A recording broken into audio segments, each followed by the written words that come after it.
ശബരിമല സ്വർണ്ണ കവർച്ചയിൽ ദേവസ്വം ബോർഡിന്റെ വീഴ്ചകൾ അക്കമിട്ട് നിരത്തി ഹൈക്കോടതി. ചെന്നൈയിലെത്തിയ സമയത്ത് ദേവസ്വം ഉദ്യോഗസ്ഥർ പോറ്റിയുടെ ആതിഥ്യം സ്വീകരിച്ചതുണ്ടോ എന്നും കോടതി ചോദിച്ചിട്ടുണ്ട്. മിനിറ്റ്സ് ബുക്കുകളിൽ ക്രമക്കേട് അതീവ ഗുരുതരമാണ്. വിശ്വാസ്യതയില്ലാത്ത പോറ്റിയെ ദേവസ്വം ഉദ്യോഗസ്ഥർ വിശ്വസിച്ചതെന്തിനെന്ന് ചോദ്യം ചോദിക്കുന്നു കോടതി. ദ്വാരപാലക ശില്പങ്ങളുടെയും ശ്രീകോവിൽ വാതിലിന്റെയും പകർപ്പെടുക്കാൻ ദേവസ്വം ബോർഡ് അധികൃതർ പോറ്റിക്ക് അനുമതി നൽകിയത് നിയമവിരുദ്ധം.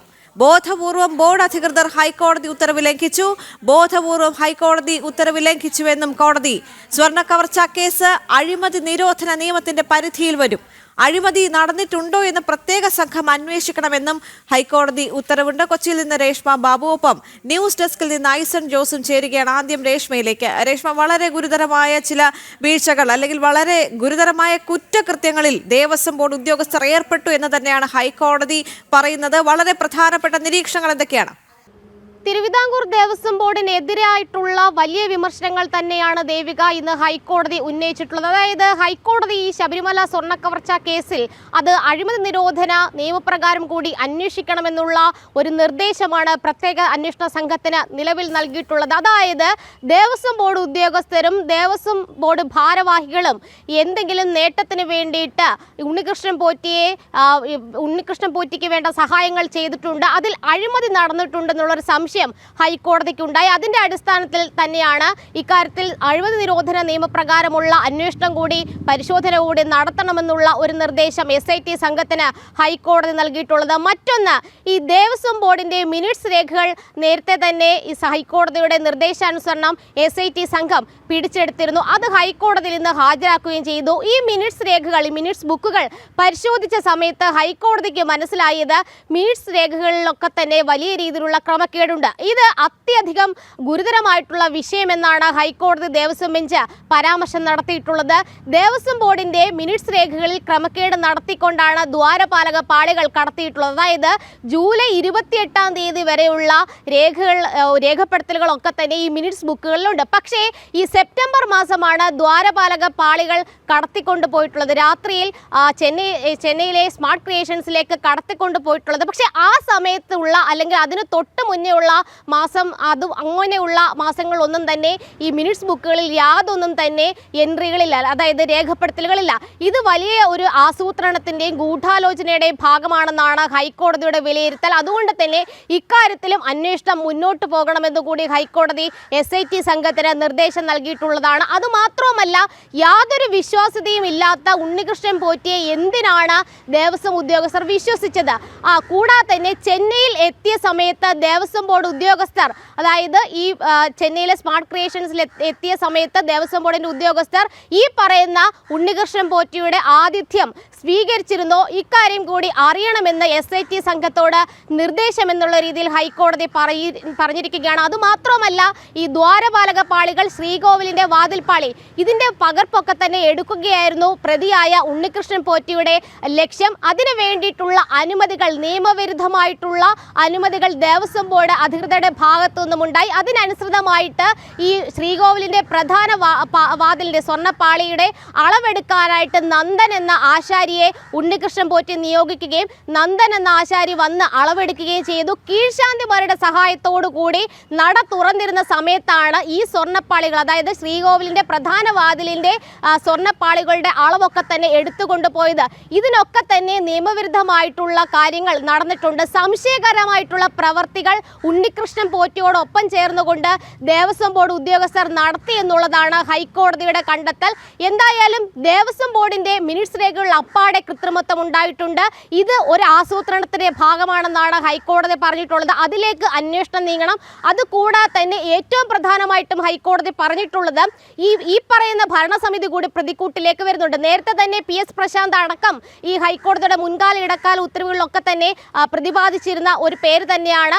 ഇപ്പോൾ ഈ 2025 ദ്വാരപാലക പാളികൾ കടത്തിക്കൊണ്ട് പോകുന്നത് ഒരു അടിയന്തര സാഹചര്യം കെട്ടിച്ചമച്ചുകൊണ്ടാണ്. അതായത് ദേവസ്വം ബോർഡിന് കൃത്യമായ ഒരു ആസൂത്രണം ഉണ്ടായിരുന്നു. ഈ 2025 സെപ്റ്റംബർ മാസം ഈ ദ്വാരപാലക പാളികൾ എങ്ങനെയും ചെന്നൈയിലെ സ്മാർട്ട് ക്രിയേഷൻസിൽ എത്തിക്കണം. ഉണ്ണികൃഷ്ണൻ പോറ്റിയുടെ നിർദ്ദേശാനുസരണം അതിനു വേണ്ടിയിട്ട് മുൻകൂർ അനുമതി തേടാതെ ശബരിമല സ്പെഷ്യൽ കമ്മീഷണറെയോ ഹൈക്കോടതിയോ അറിയിക്കാതെ രാത്രിക്ക് രാത്രി ഈ പറയുന്ന ദ്വാരപാലക പാളികളുടെ സ്വർണ്ണപ്പാളികൾ അത് നേരെ ചെന്നൈയിലേക്ക് എത്തിച്ചു. ഇതൊരു അടിയന്തര സാഹചര്യം കെട്ടിച്ചമച്ചുകൊണ്ടാണ് ദേവസ്വം മാനുവലിന്റെയും ഹൈക്കോടതിയുടെ ഉത്തരവും ലംഘിച്ചുകൊണ്ടാണ് ദേവസ്വം ബോർഡ് ഉദ്യോഗസ്ഥരും അധികൃതരും ഈ നടപടികൾ ചെയ്തത്. ഹൈക്കോടതിയുടെ ഉത്തരവ് ബോധപൂർവം തന്നെയാണ് ലംഘിച്ചതെന്നും ജസ്റ്റിസ് രാജാ വിജയരാഘവൻ അധ്യക്ഷനായിട്ടുള്ള ദേവസ്വം ബെഞ്ച് വ്യക്തമാക്കുകയും ചെയ്തിട്ടുണ്ട്. എന്തായാലും ഇനിയുള്ളത് SIT സംഘത്തിന് 3 ആഴ്ച സമയമുണ്ട്. ഇനി മൂന്നാമത്തെ ഇടക്കാല റിപ്പോർട്ട്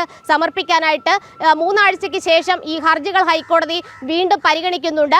ഇനി അഴിമതി നിരോധന നിയമപ്രകാരം കൂടി അന്വേഷണം അല്ലെങ്കിൽ കുറ്റകൃത്യം നടന്നിട്ടുണ്ടോ എന്ന് പരിശോധിച്ചതിന് ശേഷം അക്കാര്യത്തിലുള്ള മറുപടി 3 ആഴ്ചയ്ക്ക് ശേഷം ഹൈക്കോടതിയിൽ ഇടക്കാല റിപ്പോർട്ട് എന്നുള്ള രീതിയിൽ പ്രത്യേക സംഘം സമർപ്പിക്കുകയും വേണം. എന്തായാലും ഹൈക്കോടതിക്ക് സംശയം എന്നുള്ള രീതിയിൽ നിലവിലുള്ളത് ദേവസ്വം ബോർഡ് ഉദ്യോഗസ്ഥരും തിരുവിതാംകൂർ ദേവസ്വം ബോർഡിന്റെ ഭരണസമിതിയിലെ ആളുകളും അഴിമതി നടത്തി എന്നുള്ളത് തന്നെയാണ്. അതുകൊണ്ട് തന്നെയാണ് ഇക്കാര്യത്തിൽ സമഗ്രമായിട്ട് തന്നെ അന്വേഷണം മുന്നോട്ട് പോകട്ടെ എന്നുള്ളൊരു നിലപാട് ഹൈക്കോടതി സ്വീകരിച്ചിട്ടുള്ളത്. എന്തായാലും ഇപ്പോഴത്തെ ഭരണസമിതിയിലേക്ക് കൂടി വിരൽ ചൂണ്ടുന്നുണ്ട്. ഇപ്പോഴത്തെ ഭരണസമിതി ഈ പറയുന്ന സെപ്റ്റംബർ മാസം ദ്വാരപാലക പാളികൾ കടത്തിക്കൊണ്ടുപോയ സമയത്ത് തന്നെ ശബരിമല സ്പെഷ്യൽ കമ്മീഷണർ ഈ വിഷയം ഹൈക്കോടതി ധരിപ്പിക്കുന്നത്. അതിനിടയിൽ തന്നെ 2018-ലെയും 2019-ലെയും കട്ടളപ്പാളി കടത്തിക്കൊണ്ടുപോയതും ദ്വാരപാലക പാളികൾ കൊണ്ടുപോയതും ഒക്കെ തന്നെ ഹൈക്കോടതിയിൽ തെളിയുന്നു. ദേവസ്വം വിജിലൻസ് അന്വേഷണം നടത്തി റിപ്പോർട്ട് എന്നുള്ള രീതിയിൽ പങ്കുവയ്ക്കുന്നു. എന്തായാലും ഇനി അഴിമതി നിരോധന പ്രകാരമായിട്ടുള്ള അല്ലെങ്കിൽ അതിന്റെ കുറ്റകൃത്യങ്ങൾ സംബന്ധിച്ചുള്ള അന്വേഷണത്തിലേക്ക് SIT സംഘം പോകും. ഇനിയുള്ളത് ഈ തുടർ നടപടികൾ പുതിയൊരു ഹർജിയിൽ തന്നെയാകും. കാരണം നിലവിൽ ദേവസ്വം ബോർഡിന്റെയും സംസ്ഥാന സർക്കാരിന്റെയും പോലീസിന്റെ മാത്രം കക്ഷികൾ ചേർത്തുകൊണ്ടുള്ള ഒരു സ്വമേധയാ ഹർജി ഹൈക്കോടതി ഫയൽ സ്വീകരിച്ചിട്ടുണ്ട്. മുന്നേ ശബരിമല സ്പെഷ്യൽ കമ്മീഷണറുടെ റിപ്പോർട്ടിന്മേലെടുത്തിട്ടുള്ള ഹർജി ഹൈക്കോടതി അതിന്റെ തുടർ നടപടികൾ തീർപ്പാക്കിയിട്ടുണ്ട്. രഹസ്യ സ്വഭാവത്തോടു കൂടി എല്ലാ നടപടികളും പൂർത്തീകരിക്കണമെന്നാണ് ഹൈക്കോടതി എടുത്തു പറഞ്ഞിട്ടുള്ളത്. ഇതുവരെയുള്ള ഇടക്കാല അന്വേഷണ റിപ്പോർട്ടൊക്കെ പരിശോധിച്ച സമയത്ത് ഹൈക്കോടതി പറഞ്ഞിട്ടുള്ളത് അന്വേഷണം ശരിയായ ദിശയിൽ തന്നെയാണ്. പക്ഷേ സമഗ്രമായിട്ട് ഏതറ്റം വരെ അന്വേഷണം നടത്തണം, ശബരിമലയിലെ സ്വത്തുക്കൾ സംരക്ഷിക്കാനായിട്ട് പ്രതിജ്ഞാബദ്ധമാണ് ഹൈക്കോടതി എന്നുകൂടി ദേവസ്വം ബെഞ്ച് വ്യക്തമാക്കിയിട്ടുണ്ട്. ദേവിക. ശരി, ഐസൻ ജോസിലേക്ക് കൂടി എത്തുകയാണ്. ഐസൻ, ഹൈക്കോടതി ആവശ്യപ്പെട്ടിരിക്കുന്നത് വിജിലൻസ് അന്വേഷണം വേണമെന്നാണ്. അപ്പോൾ വിജിലൻസ് അന്വേഷണം എന്ന് പറയുമ്പോൾ വിജിലൻസ് കേസ് എടുക്കേണ്ടതുണ്ട്. അതോടൊപ്പം തന്നെ ഈ ദേവസ്വം ബോർഡ് ഉദ്യോഗസ്ഥരെല്ലാം ഈ വിജിലൻസ് കേസിൽ പ്രതിയാകുകയും ചെയ്യുമല്ലോ. തീർച്ചയായും നിലവിൽ അങ്ങനെ അഴിമതി നിരോധനത്തിൻ്റെ സാധ്യതകൾ പരിശോധിക്കണമെന്നാണ് ദേവിക ഇപ്പോൾ കോടതി പറഞ്ഞിരിക്കുന്നത്. സ്വാഭാവികമായും അതിൽ നിന്ന് നമുക്ക് മനസ്സിലാക്കാൻ സാധിക്കുന്നത് അഴിമതി നിരോധന നിയമപ്രകാരമുള്ള കുറ്റകൃത്യങ്ങൾ നടന്നിട്ടുണ്ടോ എന്ന് പരിശോധിക്കണമെന്ന് പറയുമ്പോൾ തീർച്ചയായും അത് ഒരു FIR ഇട്ട് പരിശോധിക്കേണ്ടി വരും. നമുക്കറിയാവുന്നതാണ് ഇതിൻ്റെ വസ്തുതാ നിരീക്ഷണം നടത്തണം. ഈ കേസ് സംബന്ധിച്ച് എന്തെങ്കിലും വസ്തുതകളുണ്ടോ എന്ന് അടിയന്തരമായി നിരീക്ഷിക്കേണ്ട ഒരു സാഹചര്യം തന്നെയാണ് ഇപ്പോൾ വന്നുപെട്ടിരിക്കുന്നത് എന്നതൊരു യാഥാർത്ഥ്യം തന്നെയാണ്. അഴിമതി നിരോധന നിയമപ്രകാരമുള്ള ആ കേസുകൾ ചുമത്തേണ്ടതും അത് കൈകാര്യം ചെയ്യേണ്ടതും വിജിലൻസ് ആണ്. കാരണം സർക്കാർ ഉദ്യോഗസ്ഥരും സർക്കാരിൻ്റെ ഭാഗമായി നിൽക്കുന്ന തിരഞ്ഞെടുക്കപ്പെട്ടവരും അല്ലെങ്കിൽ അല്ലാത്തവരും ഒക്കെ തന്നെ അഴിമതി നിരോധന നിയമത്തിൻ്റെ പരിധിയിൽ വരുന്നതാണ്. സ്വാഭാവികമായും ആ കേസ് ഈ കാര്യത്തിൽ വരേണ്ടതുണ്ടോ എന്നത് സംശയിക്കേണ്ടിയിരിക്കുന്നു എന്നാണ് കോടതി ചൂണ്ടിക്കാണിക്കുന്നത്. അതിൽ നിന്ന് തന്നെ നമുക്ക് മനസ്സിലാക്കാൻ സാധിക്കുന്നത് ഇപ്പോൾ നേരത്തെ ഹൈക്കോടതി നടത്തുന്ന നിലപാടുകൾ, അതായത് ഹൈക്കോടതിയുടെ ഭാഗത്തു നിന്ന് ഏറ്റവും നിർണായകമായൊരു നിലപാടുണ്ടായത് അല്ലെങ്കിൽ ഒരു നിരീക്ഷണമുണ്ടായത് ഹൈക്കോടതിയുടെ നിർദ്ദേശങ്ങൾ ബോർഡ് ലംഘിച്ചു, മനഃപൂർവ്വം നിർദ്ദേശം ലംഘിക്കുന്നതിനുള്ള ഒരു സാഹചര്യം കെട്ടിച്ചമച്ചു എന്നാണ്. സ്വാഭാവികമായും അത്തരത്തിലൊരു ഇല്ലാത്ത വസ്തുത, ഇല്ലാത്തൊരു സംഭവം കെട്ടിച്ചമച്ചു എന്ന് പറയുമ്പോൾ അതൊരു അഴിമതിയുടെ സ്വഭാവം, ഒരു അഴിമതി കഥയുടെ അഴിമതി കഥയുടെ സ്വഭാവം അതിനുണ്ട് എന്നതൊരു യാഥാർത്ഥ്യം തന്നെയാണ്. അത്തരത്തിലൊരു അഴിമതി കഥ അവിടെ ഉണ്ടെങ്കിൽ തീർച്ചയായും ഒരു അഴിമതി കേസ് ഇക്കാര്യത്തിൽ വരും എന്ന കാര്യത്തിൽ തർക്കമില്ല. അത് വിജിലൻസ് കേസ് തന്നെ ആവാനുള്ള സാധ്യതയും ഒട്ടും തള്ളിക്കളയാനാവില്ല. അത് സംബന്ധിച്ച പരിശോധനകൾ ഇനിയും നടക്കേണ്ടി വരും. കൃത്യമായും അതിൻ്റെ നിയമസാധുതകൾ കണ്ടെത്തേണ്ടി വരും എന്നതൊരു യാഥാർത്ഥ്യം തന്നെയാണ്. മറ്റൊരു പ്രധാന വിഷയം എടുത്തു പറഞ്ഞത് ഹൈക്കോടതി സൂചിപ്പിക്കുകയും ചെയ്തത് മിനിറ്റ്സ് ബുക്കിലെ ചില പൊരുത്തക്കേടുകളും മിനിറ്റ്സ് ബുക്കിലെ ചില പ്രശ്നങ്ങളുമാണ്. അതായത് മിനിറ്റ്സ് രേഖപ്പെടുത്തുക. നമുക്കറിയാവുന്നതാണ്, നേരത്തെ തന്നെ പല സംഘടനകളും ഇതുപോലെ ട്രസ്റ്റ് ആകാം, അതുപോലുള്ള കോപ്പറേറ്റീവ് ബോർഡുകളാകാം, അത്തരത്തിലുള്ള എല്ലാ സംവിധാനങ്ങളുടെയും ഈ ബോർഡ് മീറ്റിങ്ങുകളുടെ പ്രധാന അജണ്ടകളുണ്ടാകും. ഈ അജണ്ടയ്ക്ക് പുറത്തുള്ള വിഷയങ്ങളും എന്നായിരിക്കും പ്രധാനമായും ഏത് മീറ്റിങ്ങുകൾക്കും ഉണ്ടായിരിക്കുന്ന ഒരു ചർച്ചാ വിഷയങ്ങളായിരിക്കുക.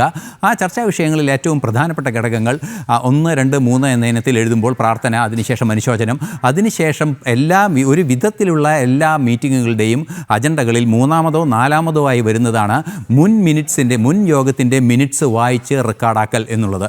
അത്തരത്തിൽ മിനിറ്റ്സ് മിനിറ്റ്സ് വായിച്ച് റെക്കോർഡാക്കുക എന്ന ഒരു നടപടി ഓരോ ബോർഡ് മീറ്റിങ്ങിലും തൊട്ട് മുമ്പുള്ള ബോർഡ് മീറ്റിങ്ങിൻ്റെ മിനിറ്റ്സ് തയ്യാറാക്കി അത് അംഗങ്ങൾ അംഗീകരിച്ച് റെക്കോർഡാക്കുക എന്നൊരു പ്രോസസ്സുണ്ട്. അത് റെക്കോർഡാക്കിയതിന് ശേഷമാണ് തൊട്ടടുത്ത വിഷയങ്ങളിലേക്ക് കടക്കുകയും ചെയ്യുക. അത്തരത്തിൽ കടക്കുന്ന ഒരു സാഹചര്യമുള്ള പശ്ചാത്തലത്തിൽ ജൂലൈ മാസം 28-ാം തീയതി വരെയുള്ള വിവരങ്ങൾ ഉണ്ടാവുകയും പിന്നീട് അങ്ങോട്ട് ഒരു വിവരങ്ങളില്ലാതിരിക്കുകയും ചെയ്യുമ്പോൾ അത് എന്തുകൊണ്ട് എന്നൊരു ചോദ്യമാണ് ഹൈക്കോടതി ഉന്നയിക്കുന്നത്.